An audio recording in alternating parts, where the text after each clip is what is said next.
Salam əziz tamaşaçılar. Haqqın dərgahı verilişinin növbəti buraxılışında hər birinizi xoş gördük. Peyğəmbərlik institutu bütün dinlərin ayrılmaz ünsürüdür. İslam dini peyğəmbərliyə imanı, imanın şərtlərindən biri kimi təqdim edir. Bugünkü buraxılışımızda da məhz bu mövzu ətrafında söhbət açacağıq. Həm söhbətim Şəhidlər Məscidinin imamı, ilahiyyatçı Şaiq Əliyevdir.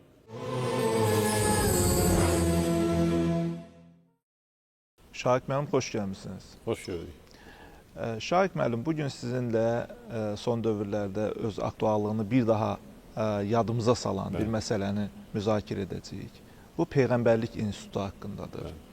Məlum olduğu kimi bütün dinlərdə Peyğəmbərlik institutu, nübüvvət olduqca böyük əhəmiyyət kəsb edilir və İslam dinində də bu dinin vacib elementlərindən biridir. Çünki biz insanlar dini Peyğəmbər vasitəsilə öyrənirlər. Peyğəmbərlər Allahın elçisidir, Allahın rəsuludur, Allahın mesajını insanlara çatdırırlar. Bu baxımdan mən istərdim ki, əvvəlcə buradan başlayaq. Peyğəmbərlik din içərisində hansı əhəmiyyət kəsb edir, nübüvvətin dindəki yeri nədən ibarətdir? Ta qədim zamanlardan bəri və günümüzdə də bu Peyğəmbərlik məsələsi, müəssisəsi, institutu çox aktual bir mövzuya çevrilmişdir. Əslində, Quran-ı Kərim özü buna cavab verir. Fatir surəsinin 24-cü ayəsində Uca Allahın bəyanı ilə Quran-ı Kərim özü cavab verir ki, elə bir qövm gəlmədi ki, biz ona Peyğəmbər göndərməyək. Lakin insanlar müəyyən səbəblərdən Quran-ı Kərimin bu dəlillərinə, Peyğəmbərin hədislərinə inanmadıqları üçün zaman-zaman onlar bu Peyğəmbərlik institutunu fərqli yanaşırlar, onu fərqli düşünürlər. Amma tarix özü də şahid olub ki, insanlıq özü də şahid olub ki, bəşəriyyət özü də şahid olub ki, xüsusən də səmavi dinlərdə görürük ki, Peyğəmbərsiz bir din mümkün olmur. Belə bir sual formalaşa bilər ki, Peyğəmbərsiz bir din mümkündürmü? Demək olar ki, mümkündür, lakin o din olmayacaq.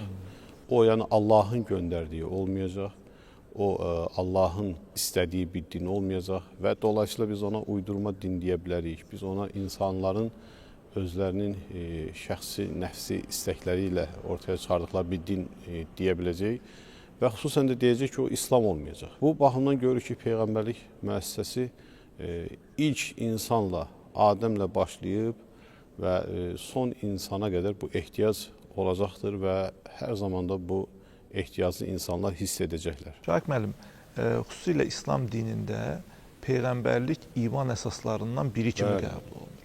Yəni, müsəlman olmağın, Allahın müsəlmanlardan istədiyi İslam dininin iman əsasları içərisində Peyğəmbərliyə iman o şərtlərdən biridir, əsasdır. Yəni, siz Allahı qəbul edə bilərsiniz, digər axirəti qəbul edə bilərsiniz, digər inanc əsaslarını qəbul edərsiniz, amma Peyğəmbərin nübüvvəti barəsində bizə Peyğəmbər ehtiyacı yoxdur, o sadəcə mesajı çatdırandır və salam dediyiniz zaman artıq bu İslam prinsiplərinə görə imanın da zədələnməsi deməkdir. Peyğəmbərin vəzifəsi sadəcə mesajı çatdırmaqdırmı? Yəni, Peyğəmbər sadəcə mesaj çatdıran bir şəxsdirmi? Bu mənada sualımı vermək istəyirəm ki, yəni Allah sadəcə kitabı göydən endirərək də insanlara bu mesajını çatdıra bilərdi. Amma Peyğəmbər göndərir. Niyə Peyğəmbər göndərir? Kitablarda yazılır ki, iman nədir? İman nə olan şeydir? Yəni biz iman dedikdə, təbii ki, lüğəvi mənasında yox, islahi mənada ənənəvi olaraq qeyd olunur ki, iman və ya İslam ikisini bir arada götürə bilərik. Peyğəmbər vasitəsilə uca Allahdan insanlığa gətirilmiş bütün qayda qanunları qəbul etməkdir. Biz görürük ki, burada cümlə Peyğəmbər ilə başlayır. Siz az öncə də qeyd etdiyiniz kimi, istər iman əsaslarında, istərsə də İslamın şərtlərində, hər ikisində Peyğəmbərlik müəssisəsində böyük bir vurğu var. Peyğəmbərə iman olmadan imanın kamilliyi olmaz. Yəni o iman sayılmaz. Eyni zamanda da İslam nədir deyə soruşulduğu zaman Peyğəmbər əleyhissalatu vesselamə o da deyir ki, şəhədətü ən la ilahə illallah və ənə Muhammedən Rasulullah. Yəni Allahın şahidliyini, şəhadətini gətirmək və Muhammedin də onun elçisi, peyğəmbəri olduğunu qəbul etmək. Peyğəmbərsiz bir din olmaz. Az öncə də qeyd etdik. Biz belə bir şey düşünək. Fərz edək ki, məsələn, insanlığa çatdırmaq istədiyi qayda qanunları bir dağa endirdi. Məsələn, dedi ki, Qafqaz dağlarını endirirəm. Bizə o dini, o vəhyi kim gətirib bizə çatdıracaqdı? Yəni, hər birimiz gedib tək-tək o vəhyi oradan qəbul mu etməliydik? Və yaxud da onun ora nazil olduğunu bizə kim xəbər verəcəkdi? Əgər biz onu deyək ki, ora nazil oldu və biz getdik orada oxumağa çalışdıq, bu zaman hərəmiz öz anlayışımızla dini anlamağa, dini yaşamağa və yaxud da biz çalışacağıq ki, onu kimisə çatdıraq. Yəni, Peyğəmbərsiz artıq mümkün olmur. Peyğəmbərin var olması, Peyğəmbərin mövcudluğu bizim üçün böyük bir fürsətlər, asanlıqlar təmin edir və vəhyin gəlməsi də, vəhyin qəbul edilməsi də sadə məsələ deyil. Peyğəmbərin yanında vəhiy gəldiyi zaman yanında olan sahabələr nəql edirlər, bizə çatdırırlar, rəvayət edirlər ki, o qədər ağır bir prosesdir ki o, yəni onun o şiddətinə, məşəqqətinə, çətinliyinə ancaq bir Peyğəmbər dözə bilər. Hətta Peyğəmbərlər tarixində rəvayət olunur ki, Musa əleyhissalam Tur dağına dəvət edildiyi zaman tək gedir. Yəni, ailəsi ilə bərabər getmir. O bilirik, Musa əleyhissalam səyahətlərdə ailəsi ilə bərabər səyahət edir. Amma o vəhyin qəbulunda özü tək iştirak edir. Nə üçün? Çünki Peyğəmbər ancaq o vəhyi qəbul etməyə hazırdır. Allah uzun zaman prosesində onu vəhyə hazır hala gətirir. Əks təqdirdə bizim hər birimiz vəhyi qəbul edən bir şəxs kimi olmuş olsaydıq, o zaman biz dözə bilməzdik ona. Bəli. Bizim də xüsusi hazırlığımız olmalıydı və olsaydı biz də yeni Peyğəmbər olmuş olardı. Ey libasına bürünüb örtünmüş Peyğəmbər, az bir hissəsi istisna olmaqla gecələr namaza dur. Gecənin yarısını, yaxud ondan biraz əskil və ya ona artır. Qur'anı da aramla oxu. Həqiqətən biz sənə ağır bir söz vəhy edəcəyik. Sözsüz ki, gecə qalxmaq çox çətin və Qur'an oxumaq daha münasibdir. Şübhəsiz ki, gündüz sənin üçün uzun-uzadı işlər vardır. Rəbbinin adını zikr et və özünü tamamilə ona həsr et.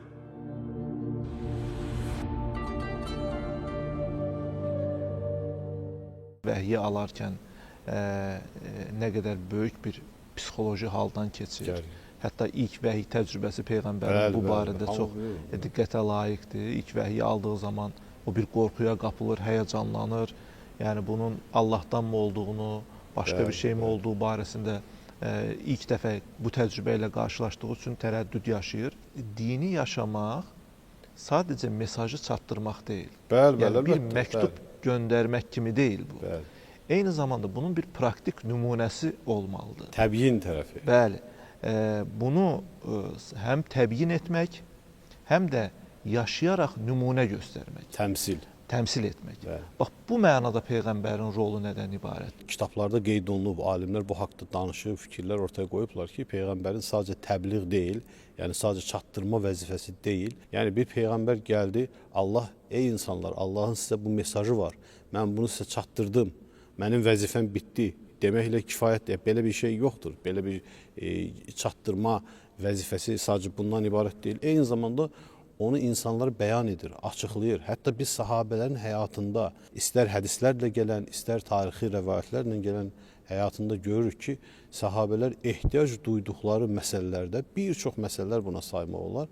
Peyğəmbər əleyhissalatü vəssalamın gəlib birbaşa soruşurlar, ya Rasulallah, belə bir ayət-i kəriməni söylürsən, bunun mənası nədir? Bəzən görürsən ki, bir neçə sahabə arasında fərqli düşüncələr formalaşır. Eyni zamanda Peyğəmbər sallallahu aleyhi və səlləm özü o təbliğ etdiyini, təbyin etdiyini təmsil edərək, yaşayaraq insanlığa çatdırmışdır. Allah Əzzə və Cəllə Əhzab surəsinin 20-ci ayəsində ayət-i kərimədə belə buyurur: Əstəuzubillah, laqad kənə lakum fi rasulillahi usvetun hasenə. Sizin üçün Allahın peyğəmbərində, rəsulunda çox gözəl bir örnək, nümunə vardır. Uca Allah bu usvetun həsənə, gözəl nümunə, gözəl örnək ifadəsini Quran-ı Kərimdə 3 dəfə zikr etmiştir. Onların ikisini İbrahim Əleyhisselam haqqında və onun ailəsi haqqında, birini isə Peyğəmbərimiz Muhammed sallallahu aleyhi və səlləm haqqında. Bu səbəbdən də alimlərimiz qeyd etmişlər ki, o bir bəşərdir, Peyğəmbər sallallahu aleyhi və səlləm, amma bəşərin üstündə bir bəşərdir. O vəhiy alan bir bəşərdir. O əslində peyğəmbərlərin həyatı, biz indi Muhammed sallallahu aleyhi və səlləm həyatını nümunə veririk əsasən. Onun həyatı bir nəfərin həyatıdır. Lakin o bütün bəşəriyyətə nümunə olan bir həyatdır. Bu baxımdan sizin qeyd etdiyiniz kimi təbyin məsələsi mütləqdir, təmsil məsələsi o da mütləqdir. Bəli, Peyğəmbər Quran-ı Kərimin ayələrini həyatına tətbiq edərək bizə çatdırır. Burada bir məsələni də qeyd etmək istəyirəm. İstəyirəm bunu da biraz genişləndirəsiniz tamaşaçılar üçün. Din sadəcə Quran-ı Kərimdəkilərdən ibarət deyil. Əlbəttə. Bugün bəzi şəxslər tərəfindən səsləndirilən düşüncələr var.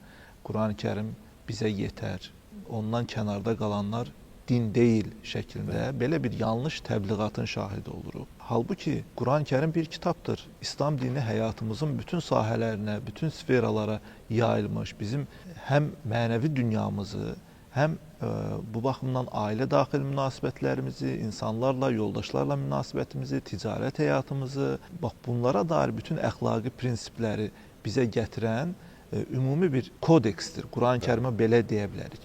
Ancaq onun təfərrüatları, onların necə olacağı Həzrət Peyğəmbərin hədislərində özünü göstərir. Yəni bu baxımdan dinin sadəcə Quran-ı Kərimdən ibarət görülməsi məsələsini necə izah edə bilərik? Allahın vəhyini, İslamı, dini, Quran-ı Kərimi bizə kim çatdırıb? Əslində Quran-ı Kərimi də bizə Muhammed sallallahu aleyhi və səlləm çatdırıb. Allahın kitablarını bizə peyğəmbərlər çatdırır. Allahın kitablarını peyğəmbərlər bizə çatdırmasaydı, biz onu necə biləcəkdik?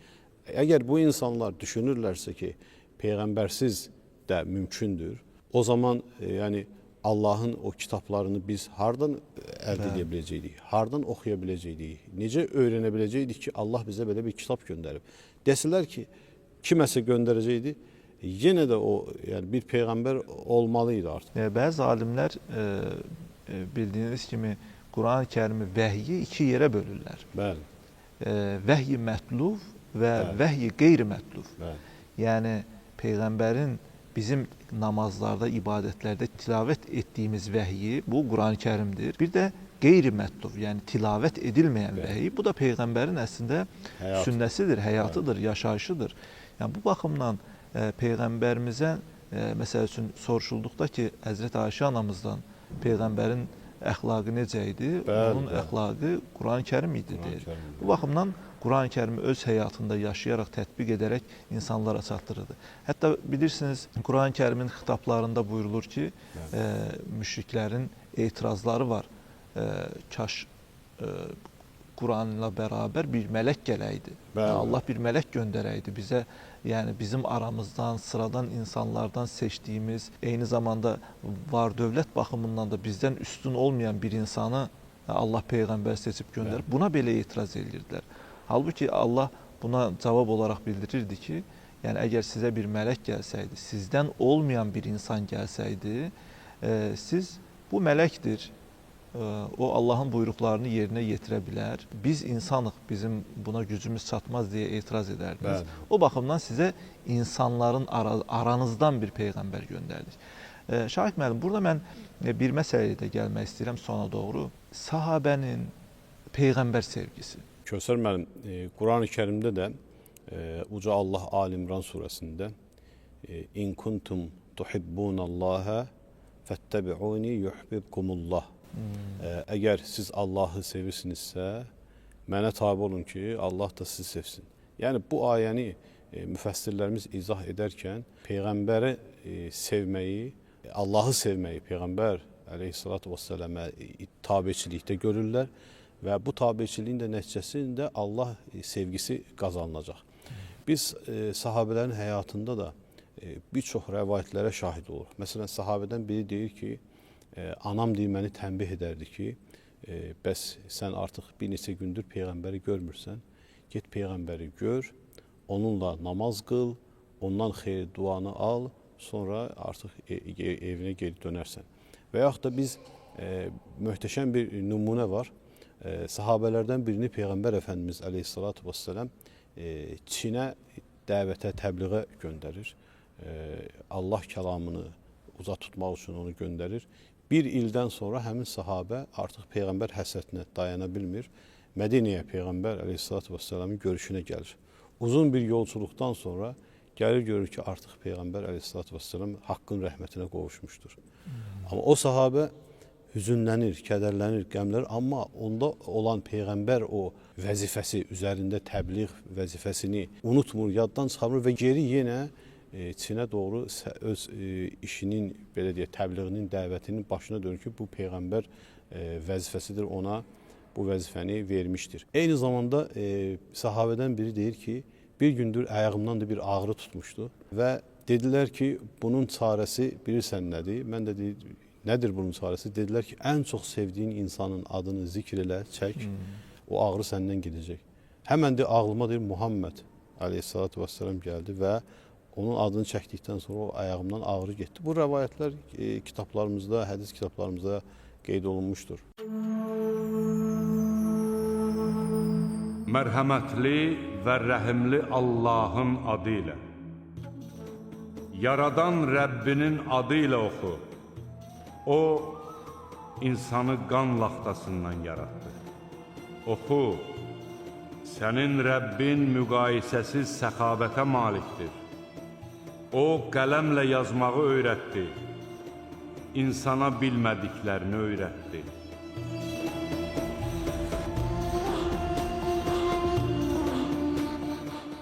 Şahid müəllim, təşəkkür edirəm. Son olaraq burada bir daha əziz tamaşaçıların da diqqətinə çatdırmaq istəyirəm ki, müəyyən çağırışlar ola bilər, Peyğəmbərin dindən uzaq tutulması. Bu nədən irəli gəlir? Çox zaman bəzən hədislərdəki bir-birinə zidd məsələlər ola bilər. Görsənən yəni. Görsənən, bəli, zidd kimi görsənən məsələlərdən ötürü, müxtəlifliyin olmasından ötürü bəzən insanlar sanki qulağa xoş gələn bir çağırışla Bəzən də Kövsər müəllim, sanki bəzi insanlar bəhanə axtarır. Bəli, qəbul etməmək üçün. Həqiqətən qulağa xoş gələn çağırışlarla sanki Qurana qayıdaq, Peyğəmbərin həyatını, Peyğəmbərin yaşanan o nümunəsini gözdən uzaq tutaraq bir din formalaşdırmağa çalışan təşəbbüslər var.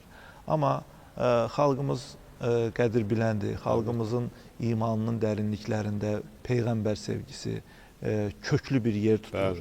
O baxımdan Peyğəmbər bir nümunədir, bir örnəkdir və hər zamanda belə qalacaq.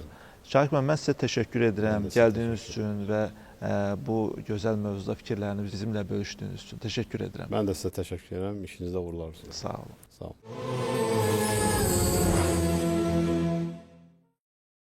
Əziz tamaşaçılar, bu dəfəki buraxılışımızda Peyğəmbərlik İnstitutu peyğəmbərsiz bir dinin mümkün olmadığı haqqında söhbət açdıq. Bununla da verilişimiz başa çatır.